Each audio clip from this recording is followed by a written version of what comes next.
So I believe I've shown the F5 Tiger II before, although at the time it was called the Tiger. Forgot that it was supposed to be the Tiger II.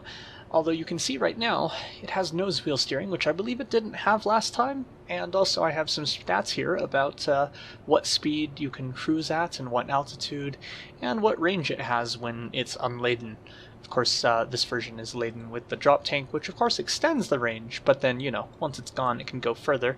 It actually cruises at a lower altitude with the drop tank on board. I do have a spreadsheet that I will link to in the description that has that information, but I just very quickly wanted to tell you that the F5 Tiger II, the F-35A, my Chimera 3C, and the A3K Sky Tanker all have these updates. I'm working on updating that for other designs, or rather I am making new designs. These also have been updated for KSP 1.11.1, which means I corrected their control surfaces because KSP 1.11 broke all control surface settings, which is really annoying. And I'm also using KSP 1.11.1 because they fixed the bug with lights not working correctly by not saving their settings at all after they were added in 1.11.0. The KSP devs really dropped the ball on a lot of things, and I find that kind of frustrating for a game I love so much to have so many issues. Now, as that would be pretty much all I have to say for today, let's also go ahead and quickly show you the Avio V, which is inspired by the Casa C-101, which I believe was a Spanish plane? I don't remember. I saw someone made their own version of this, and I kind of like their design, and I believe they were using mods. I don't remember exactly, but either way it looked similar to this, and I decided to make my own version of it. And, well, it's not quite right for a couple of reasons, so it's the Avio V. As for the statistics on these planes, I've been doing this by using cheats for infinite fuel so that their weight does not change, because as the weight lowers, the speed rises, and their ability to climb to a higher altitude and increase in speed also increases. And I've been using this mod that adds autopilot. I don't know the actual name of it. I guess it's just autopilot, and it's quite useful. I'm going to go ahead and take off.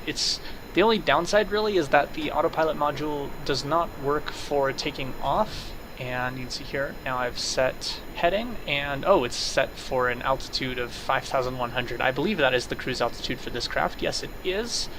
I actually had an error in the stats on this that I just noticed, and I will correct because I accidentally calculated things as if there was only one engine on board when there are actually two clipped into each other, because a single engine, while functional in this design, doesn't work very well. So like right now I'm going to go ahead and tell it to increase our altitude at a rate of 30 meters per second, 30 meters higher per second in altitude. That is, obviously our speed is quite a bit higher than that, although our speed is dropping quite quickly.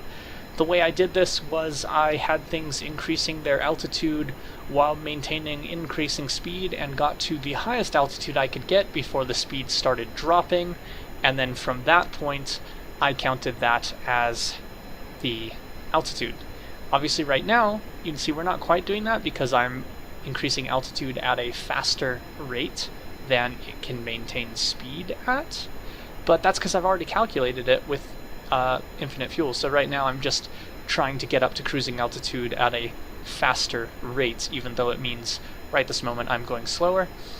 My estimates are based on fairly quick and simple calculations, so they may be a little bit inaccurate due to how the craft's aerodynamics change as it decreases in fuel, but either way should give a rough estimate of how far these things can go. And as you can see right now, the process of getting up to altitude can be quite a slow process. Fortunately, with these jet-powered aircraft, using time warp and the autopilot works quite well. Unlike using SAS or manual control, your control inputs are not screwed up, or at least not screwed up nearly as much by doing that with this design. Of course, watching this go at cruising altitude is boring, so I'm going to turn that off, and we're going to go ahead and go land at the island runway.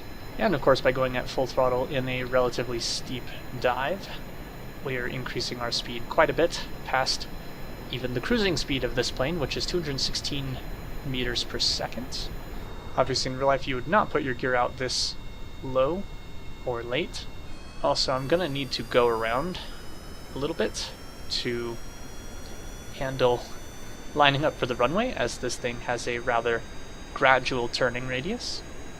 It's not designed for fighting so much as gentle flying, and in fact is one of the more efficient, never mind, I was about to say is one of the more efficient designs on the spreadsheet as it stands right now.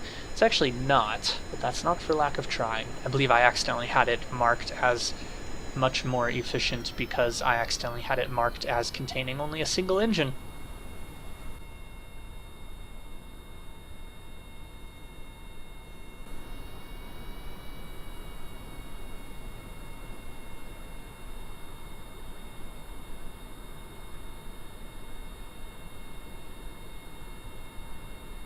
A little bit of a rough bounce there. Also touching down very late for the runway. However, plenty of brake power means that we can slow down quite easily. I'm just going to brake just a little bit more. And now turn off the SAS, and I've engaged the nose wheel steering, so we can of course maneuver on the ground. And I just remembered, the reason I wanted to make this plane was, reminds me a bit of the F4 Phantom, or F4 Phantom 2, rather. Anyhow, thanks for watching, and as always, I'll see you in space.